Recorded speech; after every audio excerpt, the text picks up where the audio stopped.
Hello everyone. हम पढ़ रहे थे chapter number 19 pollution of air. इससे पहले हमने इस चैप्टर की थ्योरी कंप्लीट कर ली थी और आज हमें इसके टेक्स्ट बुक क्वेश्चन आंसर्स या टेक्स्ट बुक एक्सरसाइज स्टार्ट करनी थी। तो आइए स्टार्ट करते हैं। सबसे पहले something to know, fill in the blanks. Dash and dash gases dissolve in water to form acid rain.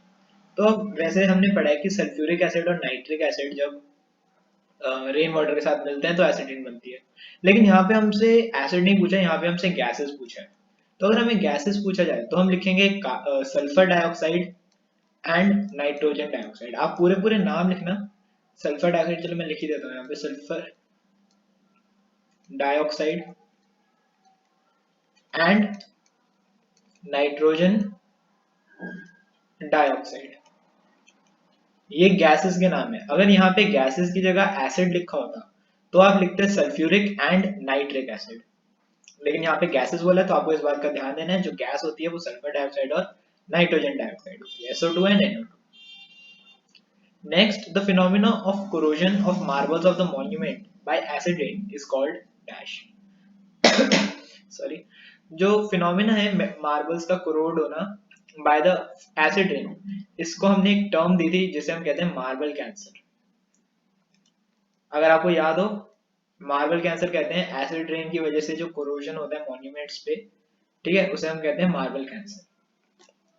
Third, dash and dash are two main green house gases. तो दो मेन ग्रीन हाउस गैसेस के नाम बताने हैं। तो वो होते हैं carbon dioxide CO2 and methane. Methane और कार्बन डाइऑक्साइड ऐसे दो ग्रीन हाउस गैसेस हैं जो मतलब जो बेसिकली ग्रीन हाउस इफेक्ट को बढ़ावा देते हैं, जो ग्रीन हाउस इफेक्ट करते हैं, जो सन की हीट है उसको रोक लेते हैं। Fourth, the phenomena of likely increase in Earth average temperature due to increase in the amount of greenhouse gases is known as।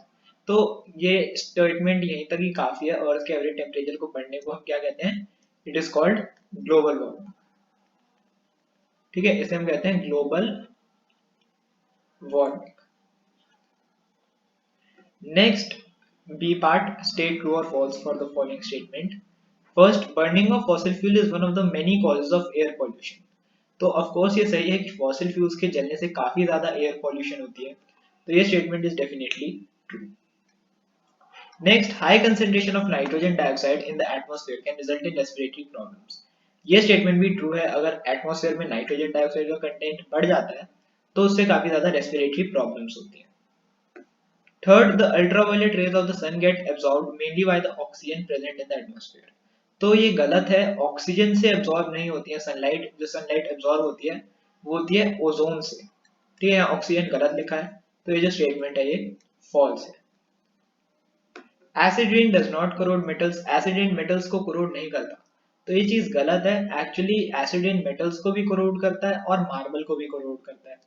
तो ये स्टेटमेंट भी यहाँ पे फॉल्स है। अगर आपको याद हो, हमने पॉइंट पढ़ा था, गोल्ड और सिल्वर की जो लस्टर होता है, मतलब इनकी चमक होती है, उसको एसिड रेन डैमेज करता है। Next, sulphur dioxide is one of the green house gases.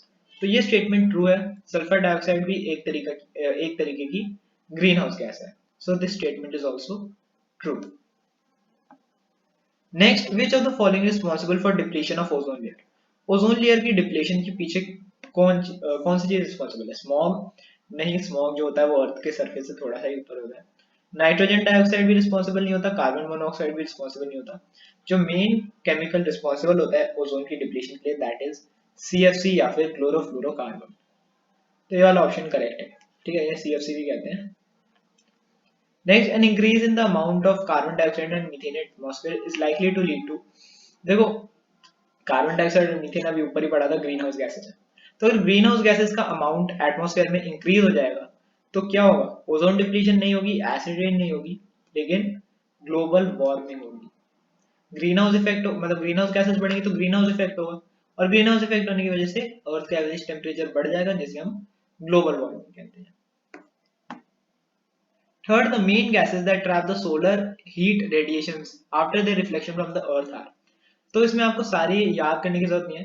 आप बस ये देख लो कि हर किसी में, मतलब यहाँ पे ना किसी में भी कार्बन डाइऑक्साइड, मतलब सॉरी, कार्बन डाइऑक्साइड जो है, मैं रिपीट कर रहा हूँ स्टार्टिंग से, इन चार ऑप्शन में कार्बन डाइऑक्साइड सिर्फ एक ऑप्शन में है। ठीक है, इसके अलावा किसी भी ऑप्शन में कार्बन डाइऑक्साइड नहीं है। उसके अलावा कार्बन आप हर इसमें देख सकते हैं, कार्बन मोनोऑक्साइड दे रखा है। कार्बन मोनोऑक्साइड, अब बाकियों को देखो ही मत, एक को देख लो। कार्बन मोनोऑक्साइड जो है ये ग्रीन हाउस इफेक्ट क्रिएट नहीं करता। कौन सा करता है? Carbon dioxide. तो कार्बन डाइऑक्साइड वाला ऑप्शन देख लो, कार्बन डाइऑक्साइड करता है। मीथेन भी करता है, ऊपर ही पड़ा था, और वाटर वेपर्स भी कहीं ना कहीं रिस्पॉन्सिबल होते हैं। तो इसका जो हमारा करेक्ट आंसर है दैट इज बी। मतलब मैं कहना चाह रहा था कि आपको सारे गैसेस के नाम याद रखने की जरूरत नहीं कि कौन सा करता है कौन सा नहीं। दो चार याद होंगे तो उससे बाकी सारे अपने आप ही निकल जाएंगे कि आपको याद है कार्बन डाइऑक्साइड और मीथेन होता है। तो देख लो कार्बन डाइऑक्साइड और मीथेन एक साथ कहाँ पे आ रहा है, तो वो ऑप्शन सही होगा। Next, fourth, Taj Mahal at Agra may get damaged if its surrounding atmosphere contains more of sulphur dioxide, nitrogen, oxygen, hydrogen. Oxygen, hydrogen और नाइट्रोजन से कुछ फर्क नहीं पड़ता, ठीक है। ये भी नाइट्रोजन है, नाइट्रोजन डाइऑक्साइड नहीं है। अगर नाइट्रोजन डाइऑक्साइड होता तो हम इसे कंसिडर करते हैं, लेकिन ये सिर्फ नाइट्रोजन है, ठीक है, डाइऑक्साइड नहीं है।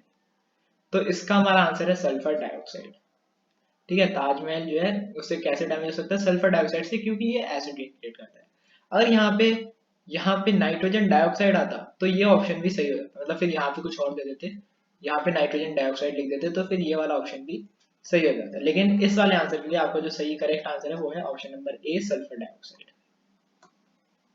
Next, smoke combines with water vapors and dust particles in the presence of sunlight to form। अब देखो स्मोक से रिलेटेड आपकी बुक में सिर्फ एक ही टर्म है, दैट इज स्मोक। उसमें भी हमने यही पढ़ा कि वो स्मोक जो है वाटर वेपर के साथ, या फिर फॉग क्या होती है, वाटर वेपर्स ही तो होते हैं। वाटर वेपर्स और डस्ट पार्टिकल के साथ कंबाइन होकर सनलाइट की प्रेजेंस में स्मोक बनाते हैं। तो इसका काफी इजी आंसर था स्मोक। शॉर्ट क्वेश्चन आंसर्स की तरफ बढ़ते हैं। Define the term pollutant. Pollutant क्या होता है?